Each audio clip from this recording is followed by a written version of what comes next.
Hi, welcome you to learn English. Has, have, had இந்த மூணு வார்த்தைகளும் இங்கிலீஷில் பேசுகிறப்ப எழுதுகிறப்ப அடிக்கடி யூஸ் பண்ணுவோம். இந்த has, have, had பற்றி இந்த வீடியோவில் சின்னதாக ஒரு ரிவிஷன் பார்க்கலாம். இந்த மூணு வேர்ட்ஸையுமே ரெண்டு டைப்பில் நம்ம யூஸ் பண்ணுவோம். அந்த ரெண்டு டைப்ஸையும் இந்த வீடியோவில் பார்ப்போம். நீங்கள் புரிஞ்சுக்கிட்டதை இந்த மாதிரி ஒரு எக்ஸசைஸ் மூலமாக டெஸ்ட் பண்ணி பார்த்துக்கலாம். ரொம்ப ஈஸியாக இருக்கும். I welcome you to the channel சென்டாக்ஸ். Spoken English videos, English grammar explanation வீடியோஸ்லாம் இந்த சேனலில் அப்லோட் பண்ணியிருக்கேன். ப்ராக்டிஸ் பண்ணிட்டே இருங்க, கண்டிப்பாக டெவலப்மெண்ட் இருக்கும். has, have, had இந்த மூணு வார்த்தைகளையுமே அடிக்கடி இங்கிலீஷில் பேசுகிறதுக்கு எழுதுறதுக்கு யூஸ் பண்ணுவோம். டூ டைப்ஸில் இந்த வார்த்தைகளை யூஸ் பண்ணுவோம். has, have இந்த ரெண்டு வார்த்தைகளும் ப்ரெசன்ட் ஃபார்ம். has, haveோட பாஸ்ட் ஃபார்ம் had. அதே மாதிரி has சிங்குலர், have ப்ளூரல். அதாவது has ஒருமைக்கு மட்டும் யூஸ் பண்ணுவோம், have பன்மைக்கு யூஸ் பண்ணுவோம். ஒருமைக்கும் பன்மைக்கும் சிங்குலருக்கும் ப்ளூரலுக்கும் had யூஸ் ஆகும். So he, she, it, boy, student இந்த மாதிரி சிங்குலர் நவுன் வந்துச்சுன்னா ஹேஸ் யூஸ் பண்ணுவோம். வி, யூ, தே, பாய்ஸ் இந்த மாதிரி ப்ளூரல் நவுன், ப்ளூரல் ப்ரோனவுன் வர்றப்ப ஹேவ் யூஸ் பண்ணுவோம். ஐ மட்டும் எக்ஸம்ஷன், அதாவது சிங்குலராக இருந்தாலும் பன்மையோடு சேர்ந்துக்கிறோம். ஸோ ஹேட் அப்படிங்கிற வார்த்தை சிங்குலருக்கும் ப்ளூரலுக்கும் யூஸ் பண்ணுவோம். இந்த மூணு வார்த்தைகளையும் டூ டைப்ஸில் யூஸ் பண்ணுவோம் அப்படின்னு சொன்னேன். அதில் ஃபஸ்ட் டைப் இப்போ பார்க்க போகிறோம்.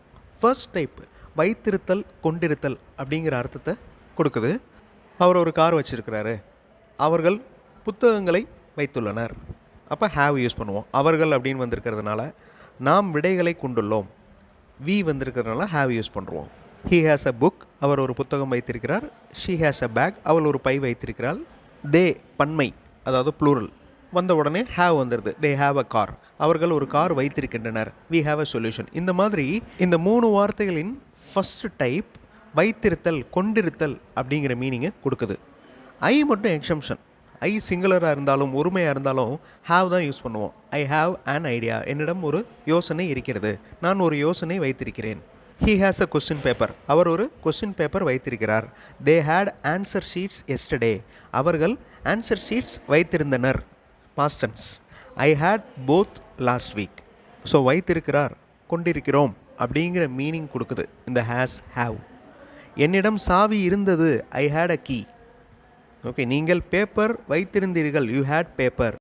Has, have present tense, had past tense. இப்போ ரெண்டாவது டைப் பார்க்க போகிறோம். இந்த ரெண்டாவது டைப் தான் கிராமர் டைப், ரொம்ப இம்பார்ட்டண்ட். ஒரு நிகழ்வு நடந்து முடிந்து சில மணி நேரங்கள் தான் ஆகிறது அப்படின்னு வச்சுக்கிறோம்.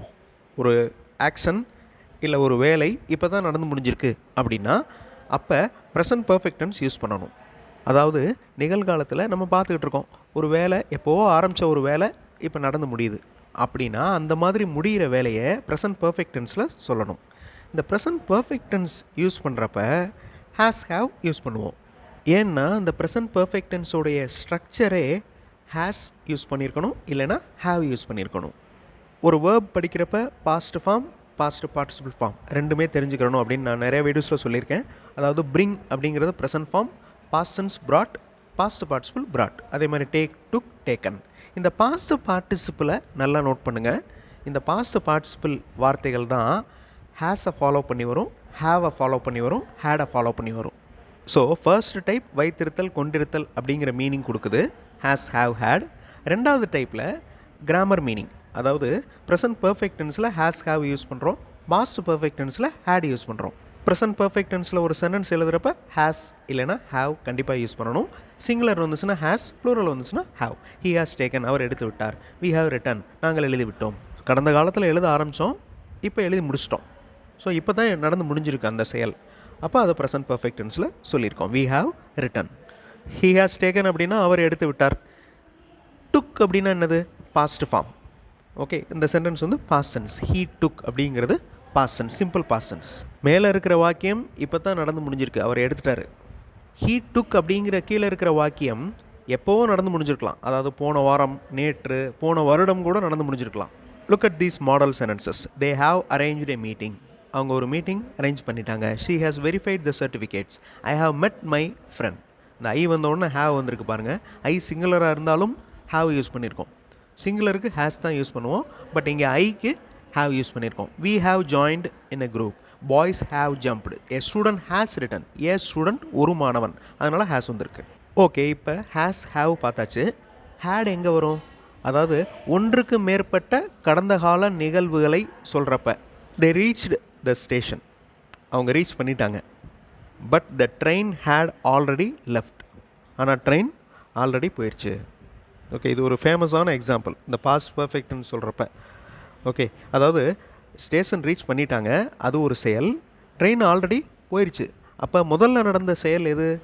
ட்ரெயின் போனது. ஸோ அந்த ட்ரெயின் போனதுக்கு நம்ம பாஸ்ட் பர்ஃபெக்ட் டென்ஸ் யூஸ் பண்ணுறோம், அதாவது ஹேட் யூஸ் பண்ணுறோம். The train had already left.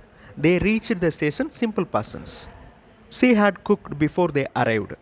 அவங்க வர்றதுக்கு முன்னாடியே அவங்க குக்கிங் முடிச்சிட்டாங்க. She had cooked. I submitted my project after they had asked. அவங்க கேட்ட பிறகு நான் சப்மிட் பண்ணேன். ஸோ முதல்ல கேட்டாங்க, அப்போ அந்த முதல்ல நடந்த செயலை ஹேட் யூஸ் பண்ணி சொல்கிறோம். They had asked money, he gave money to them. Now fill the sentences. Okay, கவனமாக பாருங்கள். ஹேஸ் இல்லைன்னா ஹேவ் இல்லைன்னா ஹேட் யூஸ் பண்ண போகிறீங்க. வீடியோ பாஸ் பண்ணிக்கோங்க, சென்டென்ஸை ரீட் பண்ணி பாருங்கள், மீனிங் அண்டர்ஸ்டாண்ட் பண்ணிக்கோங்க. கரெக்டாக ஹேஸ் வருமா, ஹேவ் வருமா, ஹேட் வருமா அப்படிங்கிறத ஃபில் பண்ணுங்கள். வீடியோ பாஸ் பண்ணிக்கோங்க. ஆன்சர் ஃபியூ செகண்ட்ஸில் டிஸ்பிளே ஆகும். She has already filed her income. So has வந்திருக்கு. ஷீ சிங்குலராக இருக்கிறதுனால ஹேஸ் வந்திருக்கு. வி பன்மை, அதாவது ப்ளூரல், அதனால ஹேவ் வந்திருக்கு. So he days asked him to give, then he gave. So முதல்ல நடந்தது என்னது? கேட்டது, கொடுக்கும்படி கேட்டுக்கொள்வது. அப்போ ஹேட் ஆஸ்க்டு. அதுக்கப்புறம் தென் ஹீ கேவ், அதுக்கப்புறம் அவர் கொடுத்தார், தென் ஹீ கேவ். இது சிம்பிள் பாஸ்ட் டென்ஸ். ஸோ முதல்ல கேட்டதை பாஸ்ட் பர்ஃபெக்ட் டென்ஸில் சொல்கிறோம், அதாவது ஹேட் வச்சு சொல்கிறோம். You have brought a new car. The people have, people அப்படிங்கிறது மக்கள், அதாவது பன்மை, அதனால் ஹேவ் வந்திருக்கு. Now fill these sentences. Okay, பிளாங்க்ஸில் ஹேஸ் வருமா, ஹேவ் வருமா, ஹேட் வருமா அப்படிங்கிறத சென்டென்ஸை வாட்ச் பார்த்தீங்கனாலே தெரிஞ்சிடும். ஓகே, அது பாஸ்ட் டென்ஸாக இருந்துச்சுன்னா ஹேடு தான் வரும். அதாவது பாஸ்ட் பர்ஃபெக்ட் டென்ஸ் எங்கே அப்ளை பண்ணணும் அப்படிங்கிறத பாருங்கள். வீடியோ பாஸ் பண்ணிவிட்டு ஆன்சர் கண்டுபிடிங்க. ஆன்சர் ஃபியூ செகண்ட்ஸில் டிஸ்பிளே ஆகும். ப்ரெசன்ட் டென்ஸாக பாஸ்ட் டென்ஸாக அப்படிங்கிறத ஏதாவது ஒரு க்ளூ வேர்டு அந்த சென்டென்ஸில் இருக்கும், அதை வச்சு கண்டுபிடிச்சிடலாம். They had typed and submitted first. இந்த சப்மிட்டட் அப்படிங்கிற வார்த்தை இருக்குல்ல, அது பாஸ்ட் ஃபார்மில் இருக்குது. ரெண்டாவதாக வர்ற வேர்ப் பாஸ்ட் டென்ஸில் இருந்துச்சுன்னா கண்டிப்பாக முதல்ல வர்ற வேர்ப் பாஸ்ட் ஃபார்மில் தான் இருக்கணும். ஸோ தே ஹேட் டைப்டு, அவங்க ஃபஸ்ட்டு டைப் பண்ணிட்டாங்க, அதனால் ஃபஸ்ட்டு நடந்ததுனால ஹேட் டைப்டு யூஸ் பண்ணியிருக்கோம், அதாவது பாஸ்ட் பர்ஃபெக்ட் டென்ஸ் யூஸ் பண்ணியிருக்கோம். We have arranged a party. நாங்கள் ஒரு பார்ட்டி அரேஞ்ச் பண்ணிட்டோம். The children have played well. குழந்தைகள் நன்றாக விளையாண்டனர். A bird had eaten the grain. இந்த இடத்துல க்ளூ வேர்டு நான் எதுவுமே கொடுக்கல. ஸோ ஹேஸ் ஈட்டன் அதுவும் அப்ளை ஆகும். A bird has eaten the grain, a bird had eaten the grain ரெண்டுமே அப்ளை ஆகும். It had already mentioned in this book, he referred that. So already mention பண்ணதுனால அதை past perfect டென்ஸில் சொல்கிறோம். Has, have, had இந்த 3 வார்த்தைகளுமே ரொம்ப important. அடிக்கடி இங்கிலீஷில் பேசுகிறப்ப எழுதுகிறப்ப யூஸ் பண்ணுவோம். இனிமேல் உங்களுக்கு டவுட் வராது. ஸோ இந்த மாதிரி எக்ஸசைஸ் பண்ணுறப்ப உங்களுக்கு அந்த ரூல்ஸ் எப்போவுமே மறக்காது. அடுத்த வீடியோவில் இன்னொரு இன்ட்ரெஸ்டிங்கான கிராமர் எக்ஸ்ப்ளனேஷன், இன்ட்ரெஸ்டிங்கான கிராமர் எக்ஸசைஸோடு பார்க்கலாம். தேங்க்ஸ் ஃபார் வாட்சிங் and thanks for your valuable comments.